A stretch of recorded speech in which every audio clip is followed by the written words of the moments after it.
I want to go ahead and tell you about Trump and the media. The president-elect told Fox News Digital on Monday that it is, quote, vital to have a free and fair open media or press, but added if he's not, quote, treated fairly, however, that will end. For years, Trump has attacked the media and journalists, referring to the press as fake news and the enemy of the people.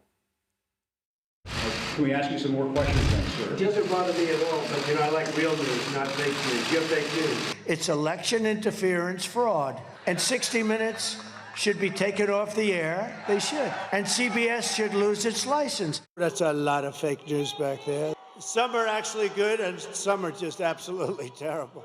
And I have this piece of glass here. But all we have really over here is the fake news, right? To get me, somebody would have to shoot through the fake news. And I don't mind that so much.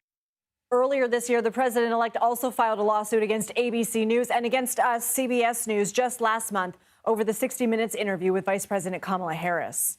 For more, I want to bring in David Folkenflik. He's a media correspondent at NPR. David, thank you for being here. Is the president-elect changing his tone, his level of access to the media? And if so, should we believe him?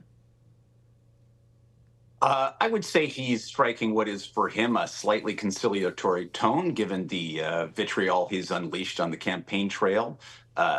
And I think the proof will be in the pudding, but I think he's already sketched out what to expect. He's said essentially he would give access as long as he felt the coverage was fair. Now, his definition of fair might be a little different than yours and mine, and might be different than most presidents, many of whom may have had thin skin, but understood that some negative or critical coverage was par for the course in getting the top job in the country and as so-called leader of the free world. So I think essentially he's saying, all right, I'm willing to let bygones be bygones if you're nice to me up front, and then I'm going to assess you as your coverage unfolds. Given the kinds of appointments he's made, given the kinds of rhetoric embraced not only by himself, but by those around him and those he said he wants to appoint to high office, I don't think that we should expect a new kumbaya era to be unfolding in this second version of the Trump White House. I want to talk about one of those appointments in a minute, but if after that assessment he deems the coverage is unfair, what threat does Trump pose to the media and First Amendment rights? As president, can he punish journalists and the press?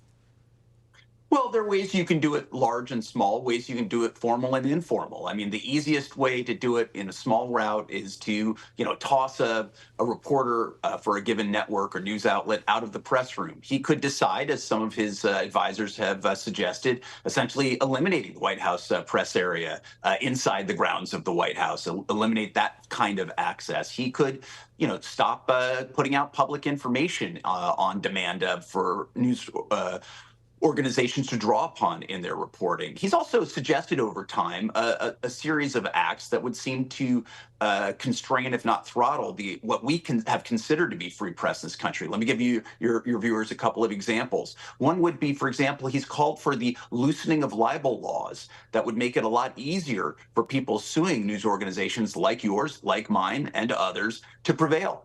And that, to essentially erode some of the protections that have built up over time on case law. And it's worth noting that at least 3 of the justices in a couple of different ways have suggested they are opening to revisiting, to thinking that this landmark case called New York Times v. Sullivan is flawed in the way in which the decision was reached. He said that he wanted to take away the licenses of broadcast networks, including ABC, NBC, CBS, your own, which is essentially to say the 3 big legacy old traditional broadcast networks. Now, of course, you and I both know those networks aren't themselves given licenses by the federal government, but their local stations are, because they are using public airwaves to broadcast their signal conventionally over the air. Well, there are 80 such stations owned, among them, the 3 networks own 80 stations. So, those are profit centers and therefore pressure points that the new administration could use to try to influence or force certain changes in how coverage works. And also, you've got other business interests that come before federal regulators like the Federal Communications Commission, the Department of Justice, or the Federal Trade Commission, as certain kinds of deals are approved involving these media companies or involving their owners' other interests. If you consider Elon Musk, who owns Twitter. He also owns, SpaceX. So he has business in front of the government. He's an ally of the president. Jeff Bezos, the owner of the Washington Post, is an individual person, also the executive chairman, founder of Amazon. They have a ton of business before the federal government with interests, in the billions of dollars. Some of it in terms of contracts that they're paid for. Some of it in terms of, in the case of the Amazon shipping business, billions of dollars worth of shipping every year, right? So through the U.S. Postal Service. So there's a bunch of different ways in which there are pressure points, whether through haranguing, harassment, or overt efforts to interfere with their business operations that federal regulators and federal officials could have were they to want to pursue partisan or political agendas through the regulation of the media. And Trump has tapped current FCC Commissioner Brendan Carr to be the agency's chairman. Carr also wrote the Project 2025 chapter on the FCC. What do we know about him, and what do you make of this choice? Well, first off, I'm told by Republicans and Democrats alike, this guy is smart. This guy is eminently qualified, and he's quite likable, that they find him a collegial figure to get on with.